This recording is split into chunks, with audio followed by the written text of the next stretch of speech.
आपको बता दें कि अभी हाल ही में घटना होती है पटना में, बिहार की राजधानी में पटना में एक दुर्घटना हो जाती है या घटना घट जाती है जब भाजपा के कार्यकर्ताओं को, क्या नेता, क्या विधायक और क्या जनार्दन सिग्रीवाल जैसे सांसद को, जिसके पास वाई कैटेगरी की सुरक्षा है, उन्हें भी पीटी जाती है।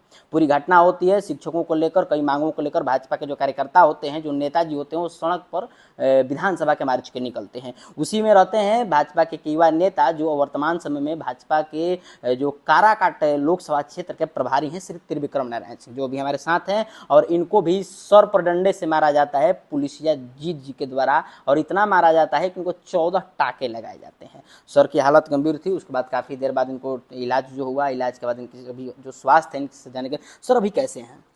मैं स्वस्थ हूँ और अगले आंदोलन के लिए तैयार हूँ। अच्छा, अगले आंदोलन के लिए तैयार हैं। बिल्कुल। तो सर तैयार हैं, लेकिन अगले आंदोलन में भी हो सकता है कि लाठी मारी जाएगी आप लोगों को।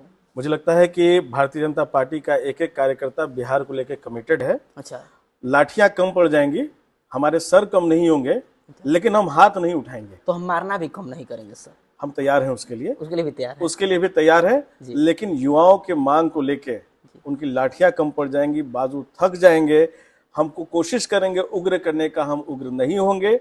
एक एक बिहार के नवयुवकों के लिए ये लड़ाई चलती रहेगी, ये संघर्ष जारी रहेगा। और ऐसे ऐसे वो है ना, सरफिरोशी की तमन्ना अब हमारे दिल में है, देखते हैं जोर कितना बाजुए कातिल में है।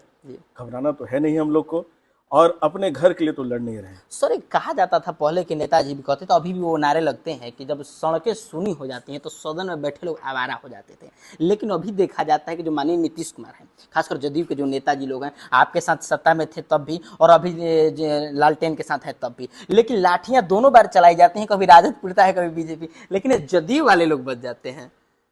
अब मेरा इसके ऊपर तो कोई टिप्पणी करना ठीक नहीं रहेगा, क्योंकि हम सत्ता में साथ में थे। अच्छा, लेकिन ये दो लाठियां चलाने का आपने जो जिक्र किया, बड़ा ही रोचक तथ्य आप लेके आए, और इसको समझने की भी जरूरत है।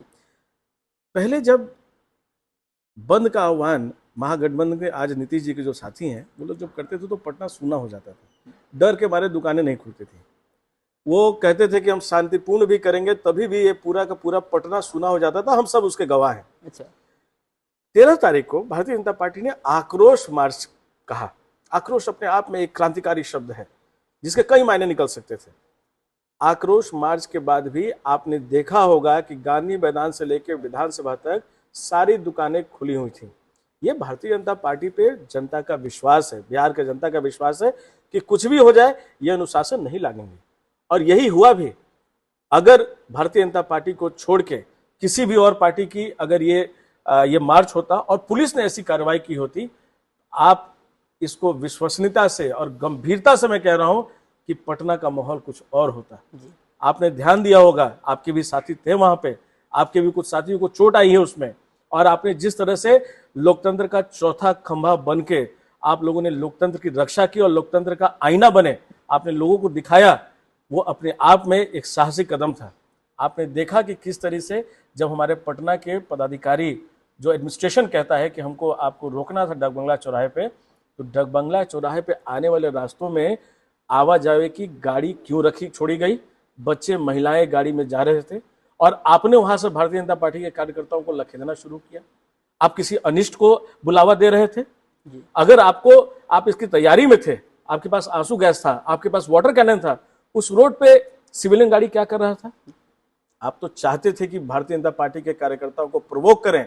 आपकी लड़ाई सिर्फ हमारे साथ नहीं थी, हो सकता है कि हमसे आपको घृणा हो, हमने आप चाहते होंगे कि हम सत्ता में दोबारा ना आए, लेकिन बिहार की जनता की क्या गलती थी?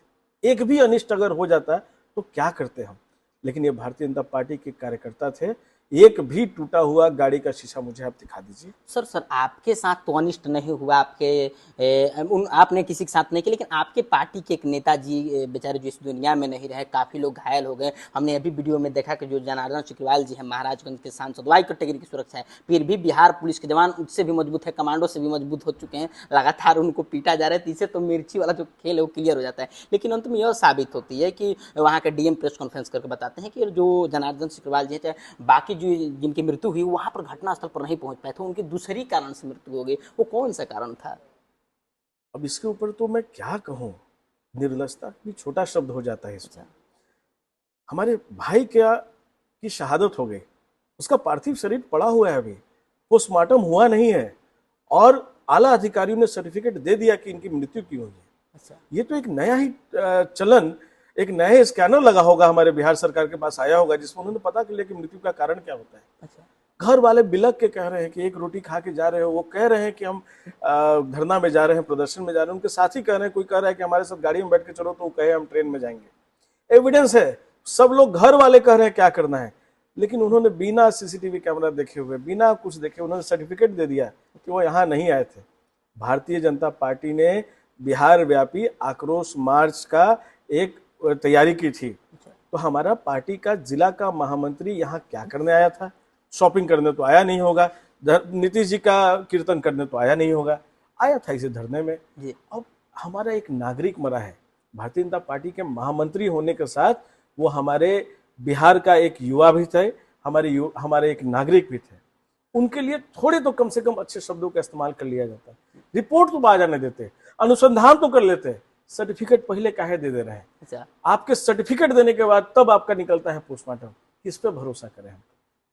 तो क्या आपको लगता है कि जो बिहार है वो बंगाल के रास्ते पर चल रहे हैं, दीदी के नियमावली को फॉलो करते होंगे चाचा जी, ऐसा हो सकता है? अभी हाल में पटना में तो महागठबंधन की एक बड़ी तैयारी हुई थी, मुझे लगता है कि नीतीश जी ने सीखा होगा, क्योंकि हम जब साथ में थे तो नीतीश जी के साथ तो हम लोगों ने न्याय के साथ विकास का नारा दिया था। अच्छा।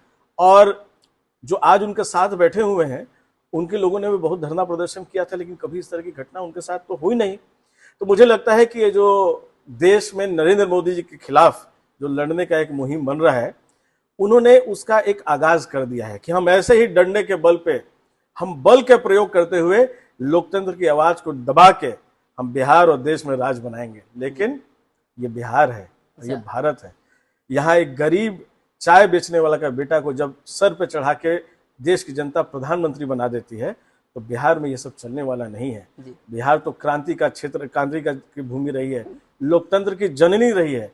यहाँ किसी की दाल गलने वाली नहीं है, और ये जनता है, सब जानती है। जनता जवाब भी देगी और आपको भी जवाब देगी जी। और जवाब निपटाने के लिए जरूरत नहीं है, पहले तो चाचा भतीजा खुदे में निपटेंगे जी। जब निपट जाएंगे तो यहाँ की जनता है, उसने मन बना लिया है। ये डर, खौफ और ये दमन जो है, ये कारण सिर्फ उसी कारण हो रहा है। चलिए, एक अंतिम सवाल लेना चाहेंगे सर कि जिनकी हत्या हुई या जिनकी मौत हुई, हम कहेंगे वो मरने वाले क्षेत्रीय व्यक्ति थे, और वही पार्टी है और उसी पार्टी के माननीय उप मुख्यमंत्री जी हैं जिसने भूरा बाल साफ करने का नारा दिया था। तो क्या कुछ ऐसा लगता है क्या कि व्यक्तिगत टॉर्चर भी किया जा रहा है बिहार सरकार के द्वारा स्वर्णों के, या कुछ ऐसा? ये महागठबंधन के लोग तो जाति धर्म देखते ही हैं। अच्छा। लड़ने लड़वाने की बात तो करते ही हैं। हमारे लिए तो वो भारत का एक नागरिक था, मेरे लिए तो वो भाई था। उसके नाम के आगे क्या लगता है, नाम के पीछे क्या लगता है, भारतीय जनता पार्टी के किसी कार्यकर्ता को उससे मतलब नहीं रहता है। हमारे हाथ में भारतीय जनता पार्टी का झंडा और भारत माता की जय का उद्घोष के साथ भारत का झंडा होता है। जाति धर्म